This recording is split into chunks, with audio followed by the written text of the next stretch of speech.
salah satu di antara amaliyah ya, yang nyampe kisahnya kepada kita.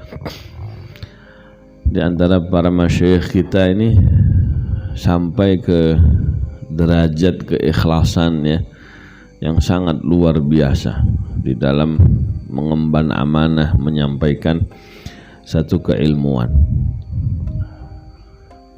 Ba'dul masyayikh Allah yarham Kiai Haji Muhammad Dahlan Bisri yang biasa disebut Gus Mudib itu, beliau dikisahkan di antara kebiasaannya itu setiap mau mengajar beliau sholat hajat, minta sama Allah Subhanahu wa ta'ala. Suatu ketika ditanya, setiap datang ke musola, ke masjid ditanya, sholat apa?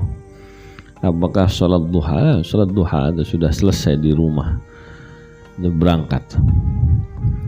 Sholat lagi, ternyata begitu ditanya ada sholat hajat. Apa hajatnya? Hajatnya ya semoga apa yang saya sampaikan bisa difahami sama murid-murid saya.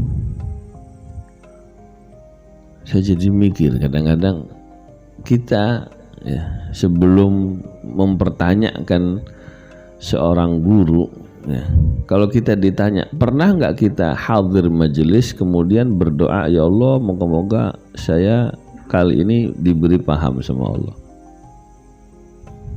Pernah minta gitu nggak? Hah? Apa yang kita doa ada setiap hadir majelis, setiap kita hadir maulid atau apa gitu ya? Apa yang kita minta? Yang ada di benak kita apa coba? Paling bab dosa atau bab utang, bab tagihan, paham ini kadang-kadang nggak diminta. Ada satu penyakit kita di situ, Ustaz, di antaranya kita sendiri kadang-kadang nggak minta paham. Artinya ya wallahu alam ya, kalau ada antara murid dan guru ini ya, sama-sama bersinergi, gurunya ngedoain moga-moga paham gitu ya. Wah, setiap mau majelis kita doa kita, nggak pernah kita ganti muqaddimah itu. Kita nggak kepingin apa ya tasyaddaq fil kalam.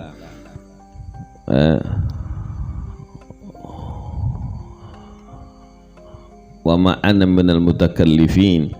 Di antara sifatnya Rasulullah SAW itu tidak takalluf, yakni tidak tidak menjadi orang yang terlalu memaksakan diri ya, merangkai kata sedemikian rupa. Biasanya kan gitu ya, kita kalau dengar ceramah coba lihatin gayanya para pemberi ceramah ini, di pembukaannya itu mesti disusun, dirangkai kata sedemikian rupa ya supaya kelihatannya indah. Nah, itu tujuannya supaya indah, bukan supaya paham,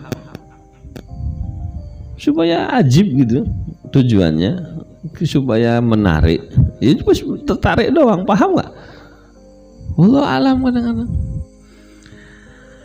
itu satu, kadang-kadang dari yang menyampaikan ini nggak ada mendoakan.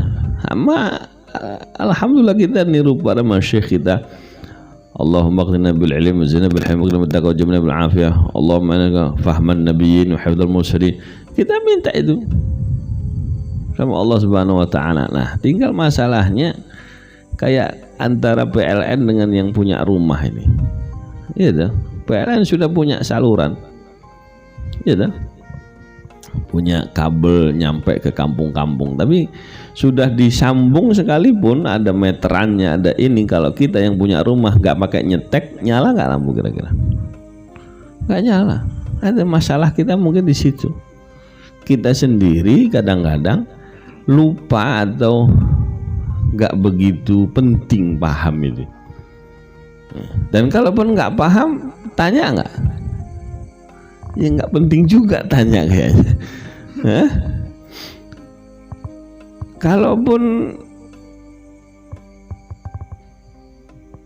kelewat, ketinggalan, ada yang nggak paham, ya nggak apa-apa kayaknya. Itu kan penyakit kita kan begitu. Ya sudahlah, biarinlah. Nah, ini masalah kita di situ kadang-kadang.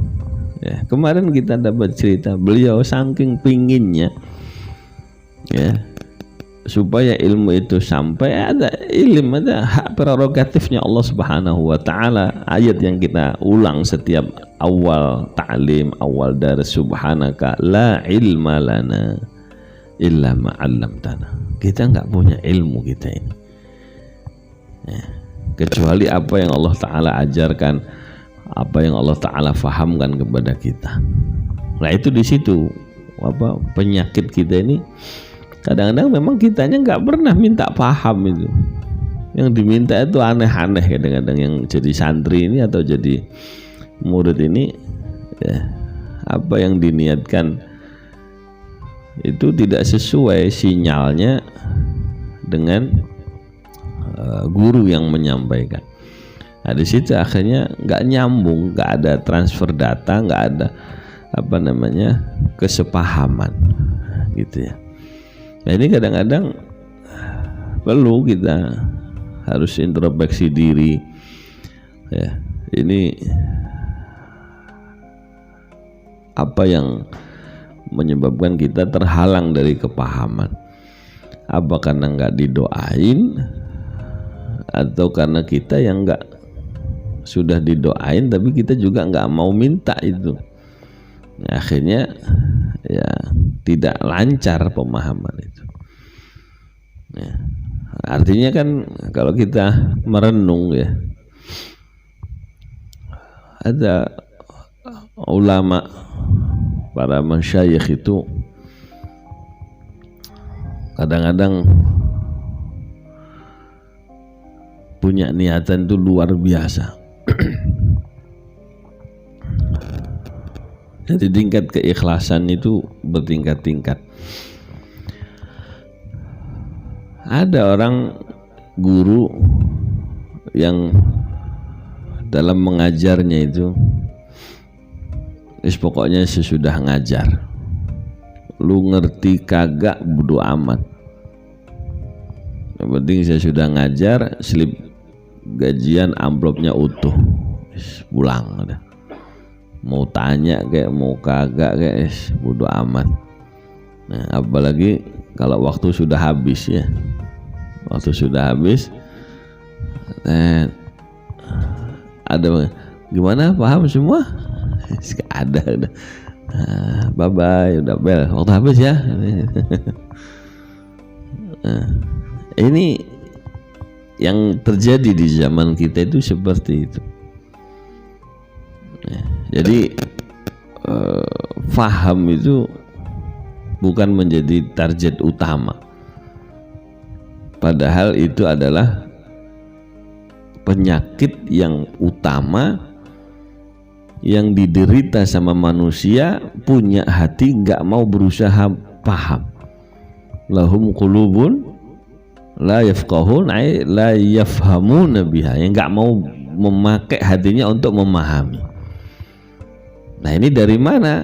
Bisa dari gurunya yang nggak berusaha memahamkan, bisa dari emang kitanya sendiri yang nggak kepingin paham. Nah, itu yang disebut sama Imam Ali Habsyi dalam qasidahnya, ajibtu liman bil jahli yardha wa rabbuhu qad ataha lahu min faidhi ifdalihi fahma. Saya heran dengan orang yang merelakan dirinya dalam keadaan bodoh. Bil jahli yardha, dia ridho dengan kebodohannya. Apa prakteknya? Orang sekarang, ya maklum lah, saya kan orang awam. Itu ngerasa malu, ngerasa apa itu maksudnya ngomong gitu tuh? Apa yang ada sama benaknya dia apa? Ya nerima yang pantum kan gitu. Nggak apa-apa lah, maklum lah, namanya juga saya orang awam kan gitu. Apa maksudnya orang awam ini? Hani yarda bil jahl, Dia ridho dengan ketidaktahuannya, dia ridho dengan kebodohannya. Jadi itu yang diherankan sama Imam Ali Habsyi, Sahibul Maulid yang kita baca maulidnya ini. Ajibtu liman bil jahli yardha wa rabbuhu qad atahalahu min faidhi ifdalihi fahma. Sedangkan Allah Subhanahu wa taala, Tuhannya, sudah menganugerahkan kepada dia satu anugerah yang enggak pakai diminta, min faidhi, dari limpahan anugerahnya, satu pemahaman. Dan itu enggak dimiliki sama hewan. Dia sudah diangkat derajatnya, bisa mengerti, bisa paham. Tapi apa yang enggak harus dia pahami, dipahami. Apa yang harusnya dia pahami, dia cari, dia kejar supaya ngerti, enggak dipahami malah. Itu yang terjadi di zaman kita sekarang, zaman fitnah.